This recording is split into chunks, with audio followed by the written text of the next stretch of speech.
Eu não tenho a minha mais, mas adotiva eu tenho um bocado. Adotiva eu já falei um monte para ela. Essa semana eu vou comer um cuca aí na sua casa. Uma homenagem para as mães aqui, umas frases que eu separei para o Dia das Mães aqui, ó. Você acha que eu sou sua empregada? Parabéns, mamãe, você é top demais. Você me respeita, eu sou sua mãe. Essa é, não é? Parabéns, mamãe. Ô mamãe, vai dando glória a Deus aí pela sua vida, amém? Os filhos vão dando glória a Deus, né? Em casa a gente conversa. Essa é, ó.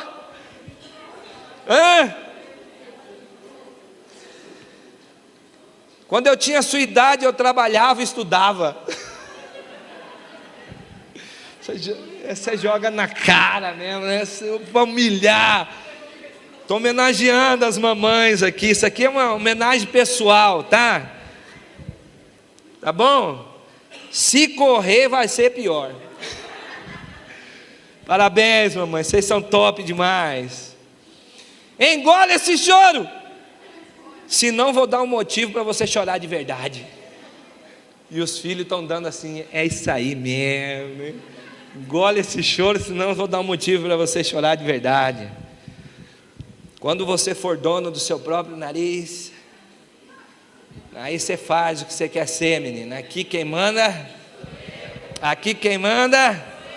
mãe é top demais. Que saudade da minha mãe, que saudade da minha mãe, não é? Agora eu vou para uma clássica. Você não é todo mundo. Você não é todo mundo. Escutou, Júnior? Você não é todo mundo. A penúltima, hein? Fala assim, penúltima. Um dia você vai ter filhos iguais a você. Aí vai ver o quanto eu sofro. Um dia você vai ter, tipo profetizando, eu profetizo que você vai ter filho igual a você. E aí eu vou encerrar com uma clássica, que talvez tenha o maior apelo emocional, é para arregaçar essa. Quando eu morrer, você vai dar valor. Palma para as mamães. Glória a Deus pela sua vida, mamãe. Pastor Flávio, por favor. Quando eu morrer, você vai dar valor. Não era isso não, eu fiquei pensando, minha mãe ressuscitou, será? Ouvindo tudo isso, será que a mãe ressuscitou? Graça e paz, igreja, amém? Graça e paz, igreja. Que dia feliz, que dia abençoado, amém? Hoje me mandaram um vídeo pra gente lá. Por que o Dia das Mães é mais comemorado que o Dia dos Pais? Isso é um tio da Paloma que mandou um vídeo. Aí tem o galo e a galinha comendo lá numa vasilha. O galo lá comendo, a galinha pega da vasilha e dá para os pintinhos, que estão tudo perto dela. Pega da vasilha, dá para o pintinho, pega da vasilha, dá para o pintinho, pega da vasilha, e o galo só comendo. E a frase, isso é por que o Dia das Mães é mais comemorado que o Dia dos Pais?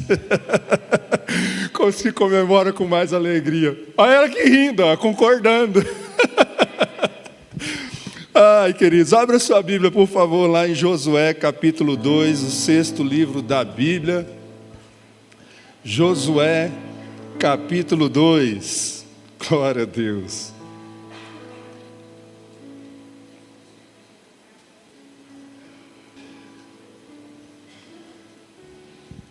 Meus queridos, há algum tempo atrás o Senhor me deu uma mensagem e de ontem para hoje o Senhor me deu uma aplicação dela para esta data.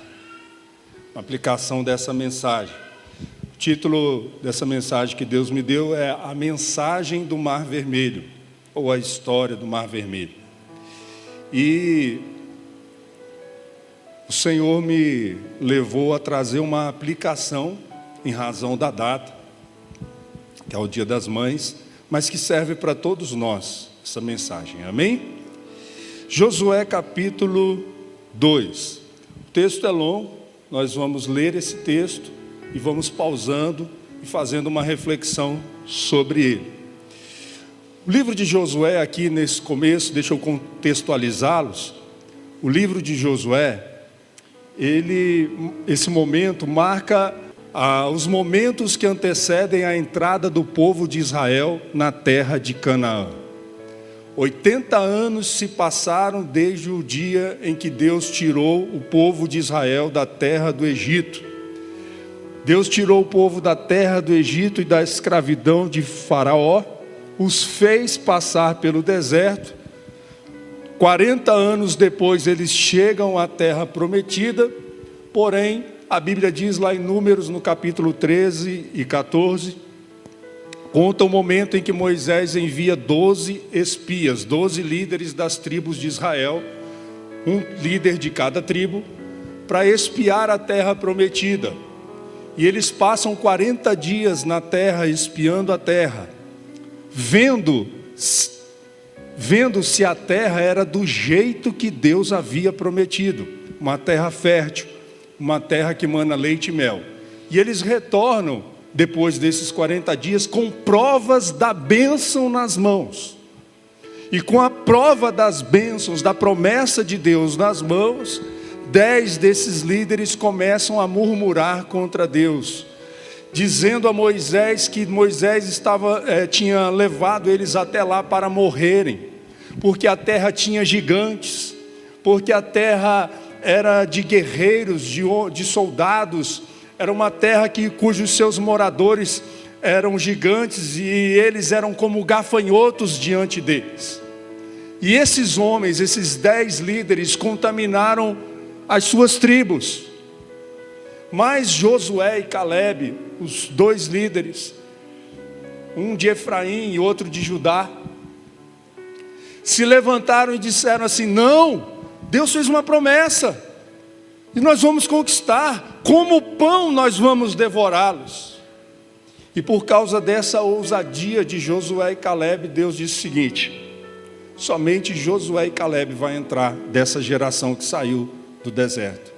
De 20 anos para baixo, vão acompanhar Josué e Calebe, mas enquanto o último não for sepultado, eles não entram na terra prometida. Então, para cada dia que eles espiaram a terra, 1 ano. Foi isso que Deus fez, ou seja, 40 anos. Por isso, levou 80 anos para entrar na terra prometida. 80 anos. 80 anos se passaram e agora chega o momento de entrar na terra. O que Josué faz? Josué envia espiões no primeiro alvo do povo de Israel, que é a cidade de Jericó. A cidade de Jericó possuía muralhas muito resistentes.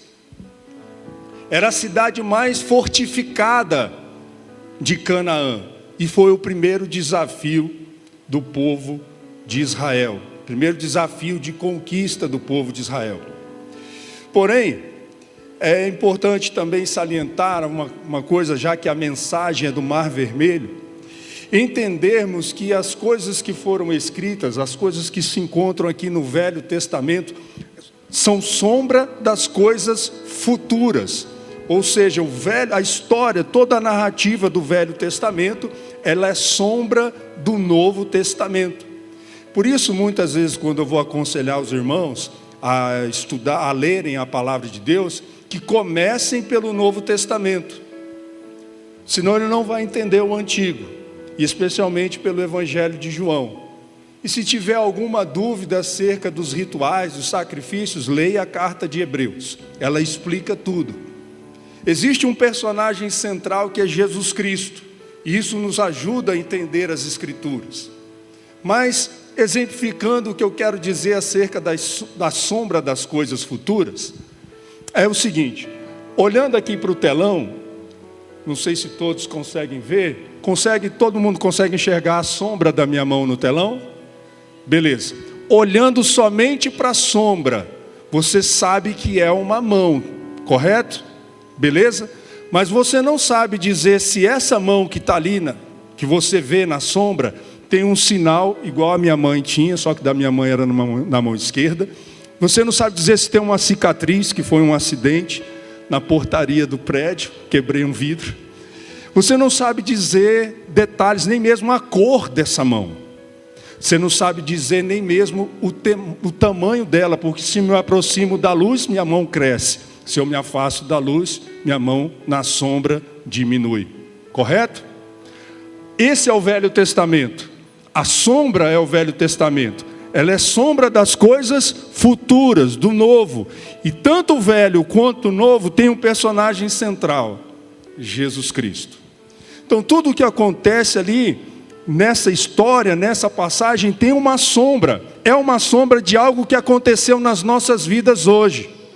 Assim como Deus libertou o povo de Israel da terra do Egito e da escravidão de Faraó, Deus, em Cristo Jesus, nos libertou do império das trevas e nos transportou para o reino do Filho do seu amor.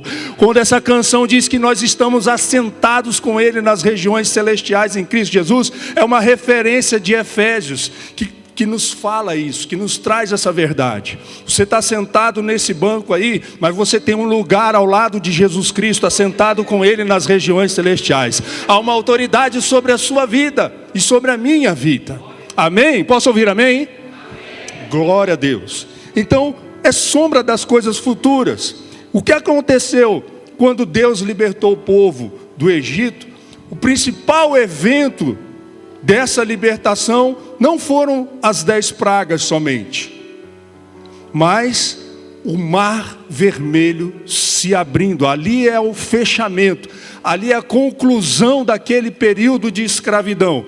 O mar vermelho se abre e quando se fecha, cai sobre os inimigos do povo de Deus, e os inimigos do povo de Deus são derrotados. Mas isso aos olhos da carne, porque no mundo espiritual, ali era uma guerra de deuses.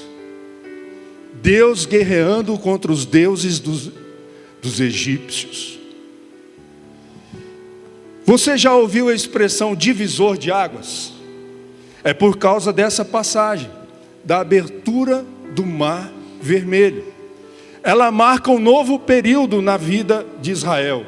Na minha vida, eu creio que na vida de muitos aqui, o dia que você entregou sua vida a Jesus, se converteu a Jesus, foi um divisor de águas na sua vida, sim ou não?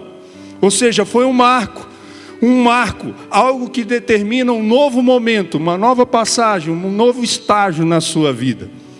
Então, o Mar Vermelho, por essa libertação, nos lembra, a mensagem do Mar Vermelho nos lembra a mensagem da cruz, que é loucura para os homens, mas para os que creem é poder de Deus. Para os salvos é poder de Deus. Amém, igreja?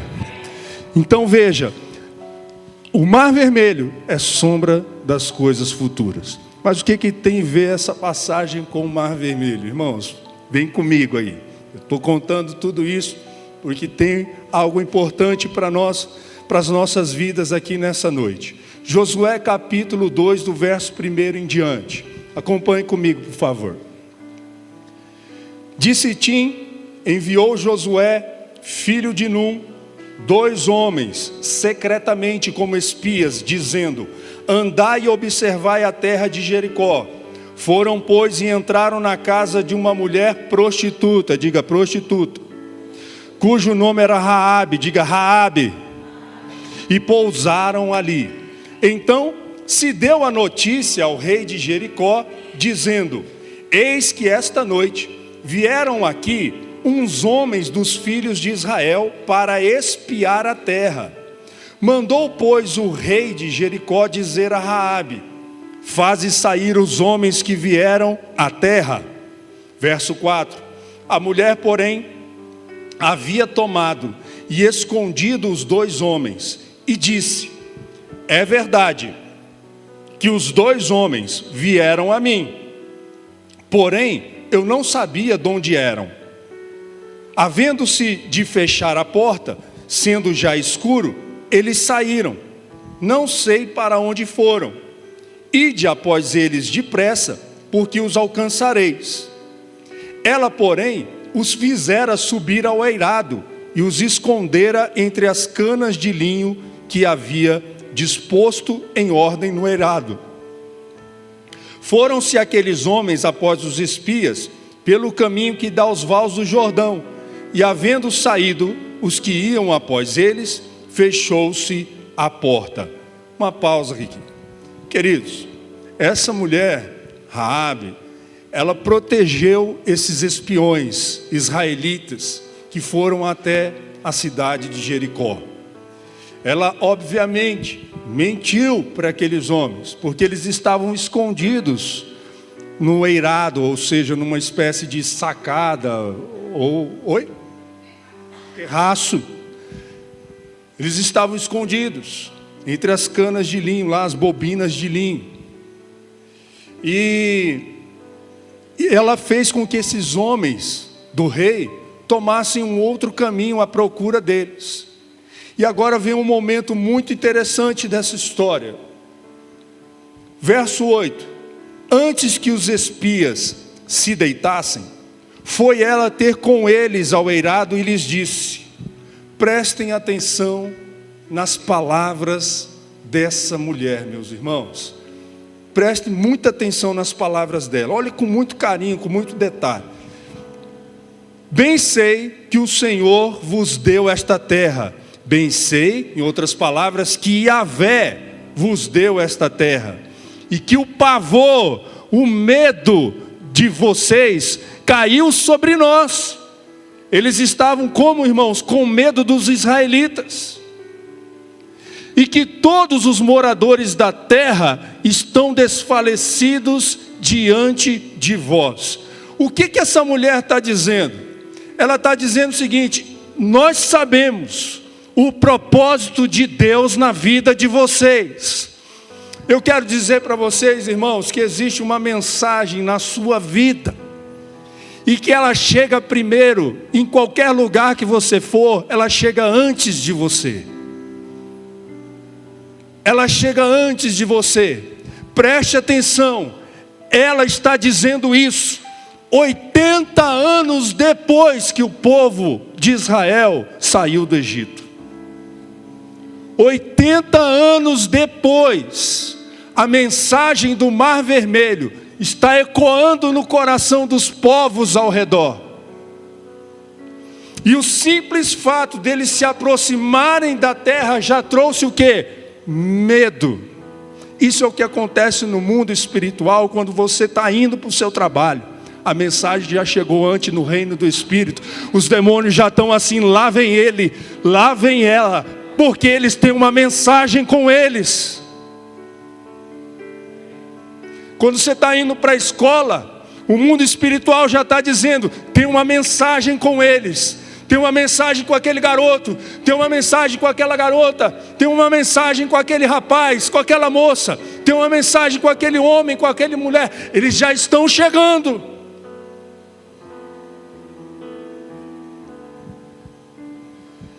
Bem, vamos continuar a leitura, amém? Posso ouvir amém? Quem está comigo, diga amém. Quem já pescou aí? Eu quero dizer, quem capturou a mensagem, diga amém. Olha aí. Vamos lá, vamos avançar. Você vai se alegrar hoje, você vai ver. Verso 10. Porque temos ouvido que o Senhor, que Yahvé, secou as águas de onde? Secou de onde? Olha a mensagem. Olha a mensagem.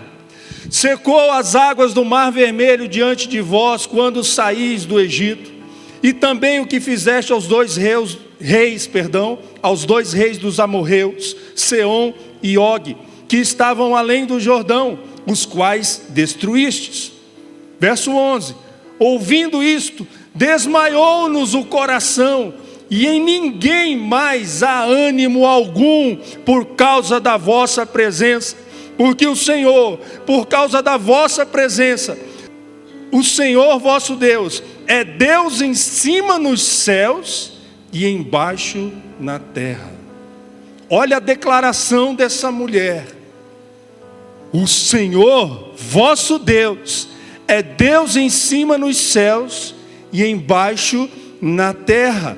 Raabe está reconhecendo diante desses homens o Deus de Israel, o Deus que salva, o Deus que cura, como mostrou prodígios e sinais no deserto, dando provas do seu amor, do seu cuidado para com o povo. Ela está reconhecendo que Deus é Deus em cima nos céus e embaixo na terra. A declaração dessa mulher, irmãos, é muito forte, dado o contexto da época. E olha só, verso 11: agora, pois, jurai-me, vos peço, pelo Senhor, que assim como usei de misericórdia para convosco, também dela usareis para com a casa de meu pai, e que me dareis um sinal certo de que conservareis a vida a meu pai e a minha mãe, como também a meus irmãos e a minhas irmãs, com tudo o que tem, e de que livrareis a nossa vida da morte. Eu não sei quais são os motivos pelos quais Raabe se tornou uma prostituta, mas em nosso contexto, dentro do nosso contexto, nosso tempo, muitas mulheres se tornam prostitutas por causa de necessidade. Eu duvido muito, irmão, que alguém passe a se prostituir e tenha alegria nisso. Sempre fica um vazio no seu coração. Já existem pessoas que também, pela necessidade, são vendidas como prostitutas por seus próprios pais. Diante do Trono tem um projeto na Índia de comprar crianças que são vendidas para a prostituição, para livrá-las dessa situação. No contexto da época, existiam prostitutas cultuais. Mulheres que se prostituíam, e o lucro da prostituição era ofertado para os seus deuses. Elas assumiam um certo papel de sacerdotisa. Então os homens tinham relações com elas, pagavam-lhe, e elas davam parte desse dinheiro como oferta para os seus deuses. São as prostitutas cultuais. Eu não sei, não posso afirmar se foi esse o motivo ou não. Se isso era um motivo de alegria para a família de Raabe ou não, não tem como afirmar. Mas o fato é que nesse momento em que ela reconhece o Deus de Israel, ela não pensou em si mesma, mas ela lembrou que tem um pai, que tem uma mãe, que tem uns irmãos, e falou com aqueles homens: olha, proteja minha família quando vocês vierem. Guarda minha família. Isso é o que acontece, irmãos, quando a glória de Deus vem sobre as nossas vidas. Nós não pensamos somente em nós mesmos. Tenho certeza que muitos aqui, quando converteram, já pensaram no pai, na mãe, no marido, ou na esposa, ou no filho, de que eles se achegassem também a Deus. E aqui nós vemos Raabe lutando pelo seu lar, pela sua casa, pela sua família, em temor ao Senhor. Mas vamos continuar lendo um pouco mais. Tem um detalhe muito interessante, que eu acho que todos sabem, mas é importante a gente ressaltar. Verso 14. Então lhe disseram os homens: a nossa vida responderá pela vossa, se não denunciardes esta nossa missão. Não vai ser X9 não, né, Raabe? Vai caguetar a gente aí, entregar a gente para os homens. E será, pois, que, dando-nos o Senhor esta terra, usaremos contigo de misericórdia e de fidelidade. Ela então os fez descer por uma corda pela janela, porque a casa em que residia estava sobre o muro da cidade. Onde estava a casa de Raabe, irmãos? Sobre aonde? Estava em cima do muro. Veja, o povo estava com medo. E era um povo cuja cidade era a mais fortificada da terra. E essa muralha era tão fortificada e larga que era possível ter casas em cima do muro. E não somente casas, comércios, as pessoas transitavam por cima do muro que cerca a cidade, que protegia a cidade. A casa de Raabe estava em cima do muro. Agora vamos continuar. Vamos ver o que acontece aqui depois. Guarda isso no seu coração, que a casa de Raabe estava em cima do muro. Verso 16. E disse-lhes: ide-vos ao monte, para que porventura vos não encontre os perseguidores. Escondei-vos lá 3 dias, até que eles voltem, e depois tomareis o vosso caminho. Disseram-lhe os homens: desobrigados estamos deste teu juramento que nos fizeste jurar, se vindo nós à terra, não atares este cordão de fio de escarlata à janela por onde nos fizeste descer. E se recolheres em casa contigo teu pai, tua mãe, teus irmãos e toda a família de teu pai. Qualquer que sair para fora da porta da tua casa, o seu sangue lhe cairá sobre a cabeça, e nós seremos inocentes. Mas o sangue de qualquer que estiver contigo em casa, caia sobre a nossa cabeça, se alguém nele puser a mão. Também, se tu denunciardes esta nossa missão, seremos desobrigados do juramento que nos fizeste jurar. E ela disse: segundo as vossas palavras, assim seja, ou seja, amém. Então os despediu, e eles se foram, e ela atou o cordão de escarlata à janela. Você sabe o que é escarlata? É um tipo de cor, um vermelho, um tipo de vermelho semelhante ao sangue, sombra das coisas futuras. O que nos protege hoje, irmãos? A aliança que temos, a nova aliança é feita onde, irmãos? No sangue de Jesus. Esta é a aliança no meu sangue, tomai e bebei. Se confessarmos os nossos pecados, Ele é fiel e justo para nos perdoar os pecados e nos purificar de toda injustiça. Como que se purifica segundo Hebreus? Sem derramamento de sangue não há purificação dos pecados. Sinal. Põe esse sinal aí na janela da tua casa. Se não colocar, a gente está desobrigado da tarefa. Foram-se, pois, e chegaram ao monte, verso 22. Foram-se, pois, e chegaram ao monte, e ali ficaram 3 dias, até que voltaram os perseguidores, porque os perseguidores os procuraram por todo o caminho, porém não os acharam. Assim os 2 homens voltaram, e desceram do monte, e passaram, e vieram a Josué, filho de Num, e lhe contaram tudo quanto lhes acontecera. E disseram a Josué: certamente o Senhor nos deu toda esta terra nas nossas mãos, e todos os seus moradores estão desmaiados diante de nós. Irmãos, que poderoso isso. Você sabe o que é que acontece depois, né? Depois disso, o povo entra num novo marco, num novo divisor de águas. Josué avisa o povo: ó, está na hora de entrar na terra prometida. Um outro marco é estabelecido: fim do deserto e agora início da liberdade, da nossa conquista. Irmãos, nós estamos vivendo um período de conquista até hoje, que só vai acabar quando Jesus voltar. Nós estamos numa missão: ide e fazei discípulos de todas as nações. Fazer discípulos de todas as nações. Essa é a nossa missão. Esse é o nosso período de conquista. Esse é o nosso alvo, até Jesus voltar. Agora entenda, começou um novo período. Um novo período. As águas também se dividem do Jordão.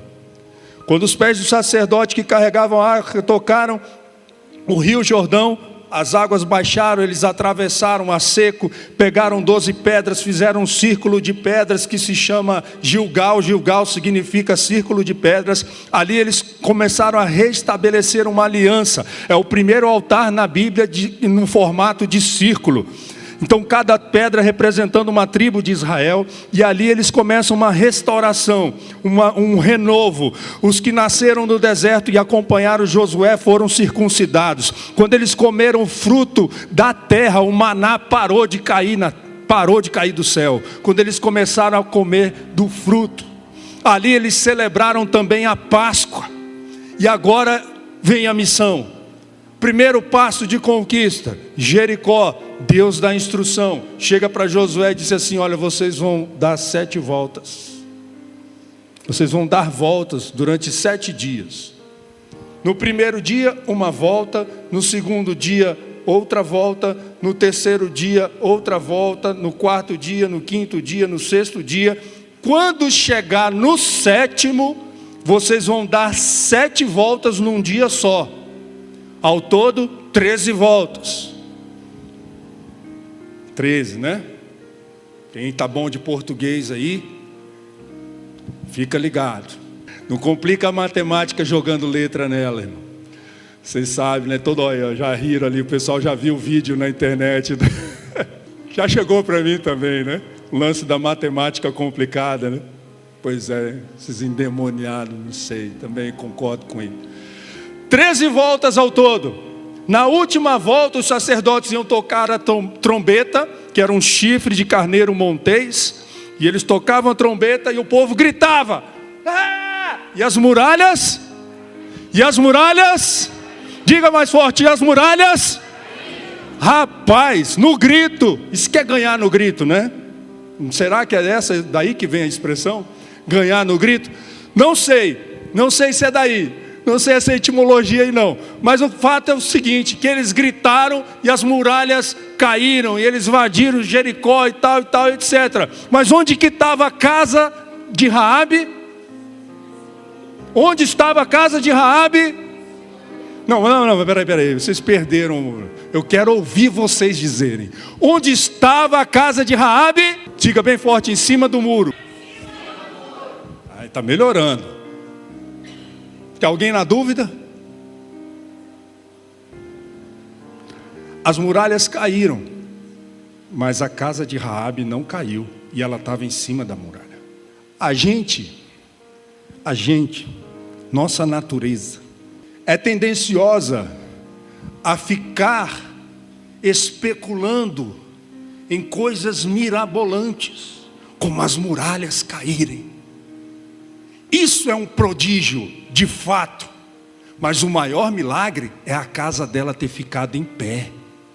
Não é as muralhas terem caído, o milagre é a casa dela ter ficado em pé. Sabe por quê, irmãos? Porque na casa dela houve salvação.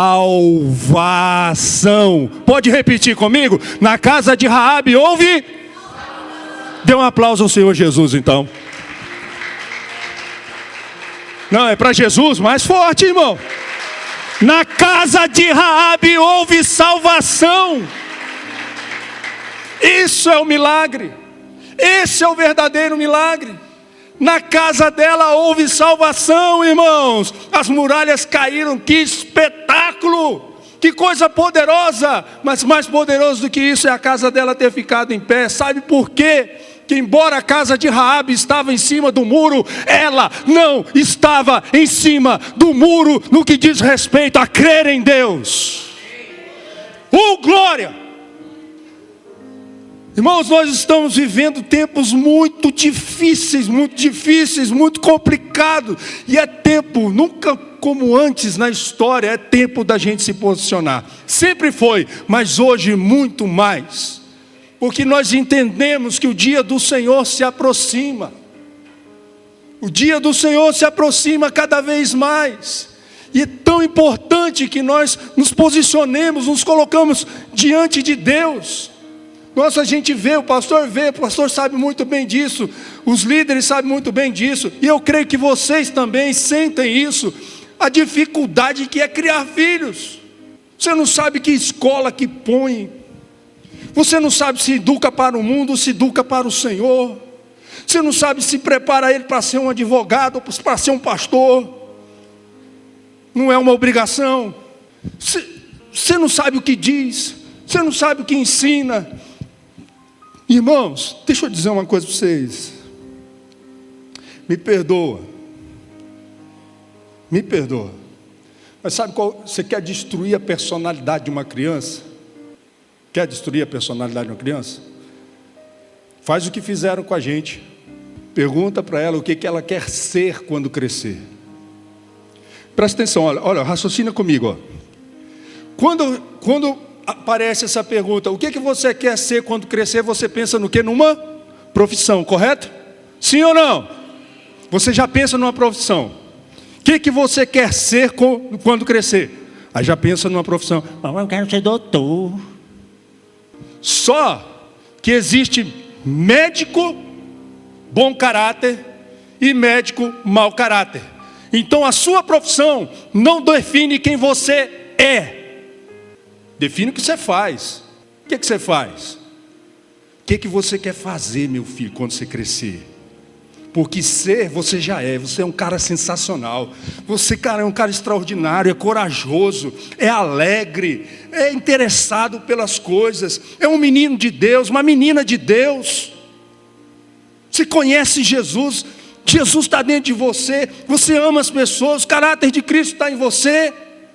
E a gente vê pai na dúvida, em cima do muro. O que eu faço? Não sei o que eu digo, não sei o que ensino, não sei onde ponho, não sei onde levo. É tempo de se posicionar. Irmão, ensina o teu filho no caminho que deve andar. Faz o que a palavra de Deus diz. Amarás, pois, o Senhor teu Deus de todo o teu coração, de toda a tua alma, de todo teu entendimento. Estas palavras tu as inculcarás a teus filhos. Delas falarás andando pelo caminho, ao sentar, ao se levantar. Cria o seu filho para Deus. Não sabe se leva para a igreja ou se leva para o inferno. Não sabe. Sai de cima do muro. Tem mãe desse jeito, tem pai desse jeito, perdido. O mundo está concorrendo para destruir os nossos filhos e também a família. E você está em cima do muro ainda. Trabalha o caráter de Deus. Irmãos, ter bom caráter, lá no mundo tem. No mundo tem gente com bom caráter. Tem ou não tem? Tem gente com caráter santo? Opa, caráter santo, só Deus pode moldar. Só Deus pode moldar. E com caráter santo você pode fazer o que você quiser. Você pode ser doutor, você pode ser advogado, você pode ser pedreiro, você pode ser engenheiro, você pode ser empresário, você pode ser industrialista, você pode ser produtor rural, você pode ser qualquer coisa. Pode ser o que você quiser. Pode fazer o que você quiser. Olha eu destruindo as crianças. Você pode fazer o que você quiser. E nunca é tarde para consertar as coisas. Nunca é tarde para moldar o caráter do seu filho, da sua filha.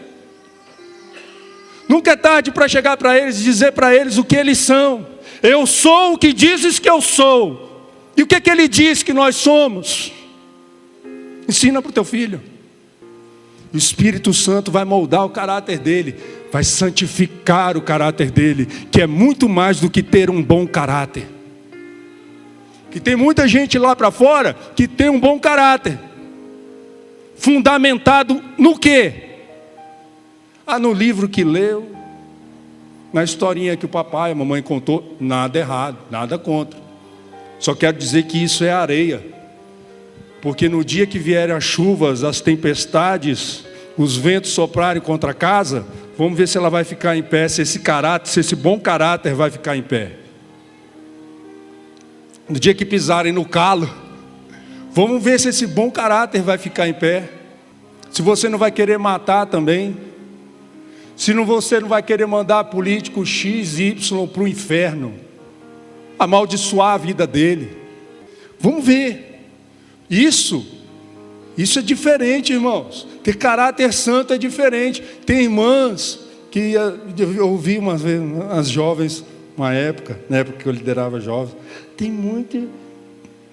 Tem gente no mundo que é muito mais bom caráter do que esses meninos que estão na igreja. Mas caráter santo, irmão, você não encontra lá fora, não. Então, irmãos, meu Deus, então sai de cima do muro. É importante a gente sair de cima do muro, irmãos. Os dias são maus. Você precisa se posicionar em fé, em convicção. É o que a Jane testemunhou aqui. Convicção. Eu era convencida, agora eu tenho a convicção de Deus. Eu tinha as minhas convicções, agora eu tenho a convicção de Deus reinando em mim. O que Deus pensa, o que Deus quer, o que Deus pensa sobre mim. Maravilhoso isso, né? Mas não acabou não, irmãos. Não acabou.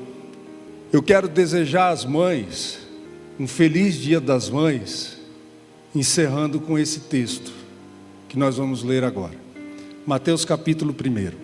Porque embora o que eu estou dizendo serve para pais e mães, e para todos nós, para futuros pais, para futuras mães, temos que entender um negócio. Nós vamos entender a partir desse texto, amém? Estão comigo? Então vamos lá, irmãos. Sei que o dia hoje foi cansativo, mas resista-lhe firme na fé. Vamos lá. Mateus 1, versículo 1 em diante. Livro da geração de quem? Diga bem alto, para o inferno ouvir. Livro da geração de quem? Filho de Davi, filho de Abraão. Abraão gerou Isaac, Isaac gerou a Jacó, e Jacó gerou a Judá e a seus irmãos. E Judá gerou de Tamar a Pérez e a Zera, e Pérez gerou a Esrom, e Esrom gerou a Arão. A Arão gerou a Abinadab, e Abinadab gerou a Nasson, e Nasson gerou a Salmão. E Salmão gerou de Raabe a... Qual é que é o nome do filho de Raabe? Mas de quem que é essa genealogia? Raabe entrou na genealogia de Jesus, porque não ficou em cima do muro, porque ela recebeu a mensagem do Mar Vermelho, e ela falou assim: hoje eu saio de cima do muro. Nosso problema é que quando nós estamos disciplinando, ou tentando educar, ou tentando ensinar os nossos filhos, nós apenas vemos aquele momento. Mas Deus, escute bem isso, Deus é um Deus de gerações. Quero compartilhar com vocês o versículo do meu casamento, o texto básico do meu casamento. Deuteronômio 7, versículo 9. Saberás, pois, que o Senhor teu Deus é Deus, o Deus fiel, que guarda a aliança e a misericórdia até 1000 gerações. Diga 1000 gerações. Daqueles que amam e guardam os seus mandamentos. Deus é um Deus de gerações. Ele tem uma bênção para as gerações. Quando você olhar para o seu filho, para a sua filha, não importa a idade que ele tenha hoje, irmãos. Pode estar barbado, a menina já pode estar criada, você já pode até ter neto.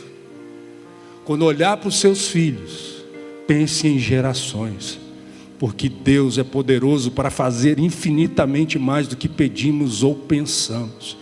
Quando você olhar para o seu filho, pensa que você não está tocando só a vida dele, você está tocando gerações, a dele, a que vem depois dele, depois dele, depois dele, depois dele, e se você ficar depois dele, até 1000 gerações. Antigamente, as mães ficavam mais tempo com os filhos, e os homens iam para o trabalho. Correto? Antigamente. Hoje, homens e mulheres, pais e mães, trabalham fora. Por isso, a responsabilidade também no que diz respeito aos filhos, também é compartilhada. Diminui o tempo. Mas veja qual que é a nossa responsabilidade. Jesus está voltando. E o que nós estamos ensinando para os nossos filhos? É algo para a gente pensar hoje, mas também para a gente se alegrar. Porque eu creio que você não está em cima do muro mais. Ao ouvir essa palavra, você não está mais em cima do muro. É o que eu creio, o que eu espero, caso você esteja em cima do muro ainda. Mas se você nunca esteve em cima do muro, então alegre-se. Sabe por quê? Tem muitas Raabes, homens e mulheres Raabes aí por fora, esperando a mensagem que está dentro de você chegar até elas. Agora não mais a mensagem do Mar Vermelho, porque ela era sombra, mas a mensagem da cruz, que liberta, que salva, que transforma, que cura, que dá paz, que dá a verdadeira alegria que o mundo não pode dar, que revela o verdadeiro amor que brota do trono de Deus. Sim, Jesus, que está dentro de você. Amém, queridos? Amém? Vamos colocar em pé. Se Deus falou o seu coração, é importante que você nesse primeiro momento use as suas próprias palavras, ainda que sussurrando baixinho. Use as suas próprias palavras. Fale com Deus. Se você por acaso se sente feliz, agradecido ao Senhor porque não se encontra em cima do muro por nada, mas sabe que tem muitas pessoas ainda cambaleando em cima do muro, indecisas, e elas precisam de você. Diga ao Senhor: eis-me aqui, Senhor. Coloca essas pessoas diante de mim, ou me coloca diante delas. Me coloca diante delas, Senhor, para falar do teu amor, para falar da tua graça, do teu poder, da tua salvação, para levar a ela a boa notícia de salvação, de perdão e graça. Que o tempo está urgindo. Deus está peneirando a terra, irmãos. Deus está peneirando a terra. Por isso, em nome de Jesus, posicione-se. Posicione-se como marido. Posicione-se como uma esposa que crê no Senhor Jesus, como pai, como mãe que crê no Senhor Jesus, como um jovem que crê no Senhor Jesus, um ancião, não importa a sua idade, que você se coloque diante de Deus. Posicione-se.